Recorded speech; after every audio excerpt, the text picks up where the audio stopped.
అంటే ఇప్పుడు సాక్షాత్తు శివుడే వస్తాడు. దర్వాజా కట్టి తెరవాలంటాడు. హరహర మహాదేవ్ అంటే మనం ఏమంటాం? మా ఇంట్లో పూజ దాన్ని పోయిరా మాస్టర్ అంటాం. ఇలాంటి భక్తులు ఉంటారు అని చెప్పి అనుకొని ఆ సత్యనారాయణ స్వామి ముసలి బ్రాహ్మణ రూపంలో వచ్చాడు. ముసలి బ్రాహ్మణ రూపంలో వచ్చి, అయ్యా బ్రాహ్మణోత్తమ, మీరు వేదము తెలిసిన పండితులు, శాస్త్రము తెలిసిన వారు, మీరు ఈ విధంగా భిక్షమెత్తుకుంటే మరి ప్రపంచంలో ప్రజలంతా ఏమనుకోవాలి? భగవంతుని ముందు 24 గంటల నుండి పూజ చేసే బ్రాహ్మణునికే ఈ విధముగా కష్టం వస్తే మరి బ్రాహ్మణుని కష్టాలు తీర్చని భగవంతుడు మరి మన కష్టాలు ఏ విధంగా తీరుస్తాడు అని చెప్పి అందరూ అనుకుంటారు. బ్రాహ్మణ, మరి నువ్వు ఈ భిక్షమెత్తుకోవడం ఆపు చేయవయ్యా అన్నాడు. అందులో కుదరంటున్నాడు, నాకు భిక్షమెత్తుకోవాలంటే సంతోషమైన విషయమేం కాదు. నేను ఏ జన్మలో చేసుకున్న పాపమో ఈ జన్మలో నేను ఈ విధంగా దరిద్రం అనుభవిస్తున్నాను. మరి నా కష్టాలు తొలగిపోయే మార్గము ఏదైనా ఉంటే చెప్పండి అని చెప్పి అన్నాడు.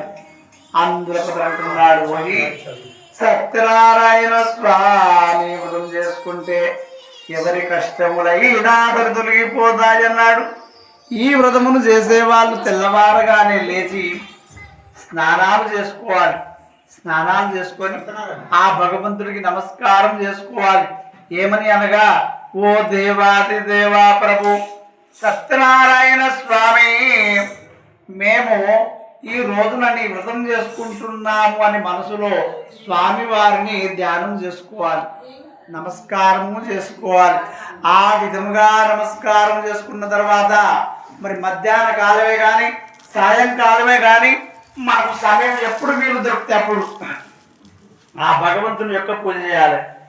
మరి బ్రాహ్మణుడు చెప్పే కథలను భక్తి శ్రద్ధలతో వినాలి. బంధువులతోనూ బ్రాహ్మణులతోనూ కలిసి భోజనము చేయాలి. మరియు బ్రాహ్మణులకు యథాశక్తిగా దక్షిణలు కూడా ఇవ్వాలి. కథ శ్రద్ధగా వినాలి. ఆ రోజు రాత్రం జాగారణ ఉన్నా సరే కానీ ఉత్తర పూజ చేసేంత వరకు ఒక్కొక్క దీపమైనా సరే కాపాడాలి. ఇది భూలోకములో మిక్కిలి సులభమైన మార్గము నాయన అని అన్ని విధములుగా చెప్పాడు. చెప్పి అతడు కనపడకుండా మాయమైపోయాడు. ఆ తర్వాత ఆ బ్రాహ్మణుడు వ్రతం చేశాడు. వ్రతం చేయడం వల్ల అతని కష్టాలన్నీ తొలగిపోయాయి. ఒక పుత్ర సంతానం కలిగాది. అంతిమమున మోక్షమును కూడా పొంది స్వర్గలోకం వెళ్ళిపోయాడు నాయన.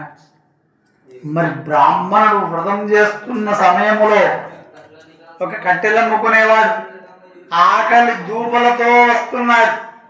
అతనికి తిందామంటే ఎవరూ ఇంత తిండి పెట్టరు.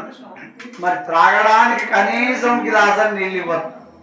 ఆ కట్టెలమ్మేవాడు బాధపడుతూ వస్తున్నాడు.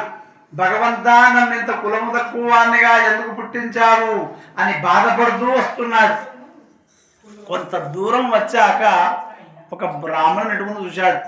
అక్కడ పెద్ద పెద్ద గిన్నెలలో వంటలు జరుగుతున్నాయి. ఆహా, ఇక్కడ ఏదో 10 మంది ప్రభోజనం జరుగుతున్నది. ఈ 10 మందిలో కలిసి నేను కూడా భోజనం చేస్తాను అని చెప్పి అనుకొని ఆ బ్రాహ్మణుని ఇంట్లోకి వెళ్ళి చూసి ఆశ్చర్యపోయాడు.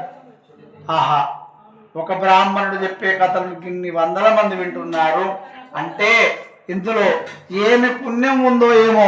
ఈ వ్రతం యొక్క కథలన్నీ నేను కూడా శ్రద్ధగా వింటాను.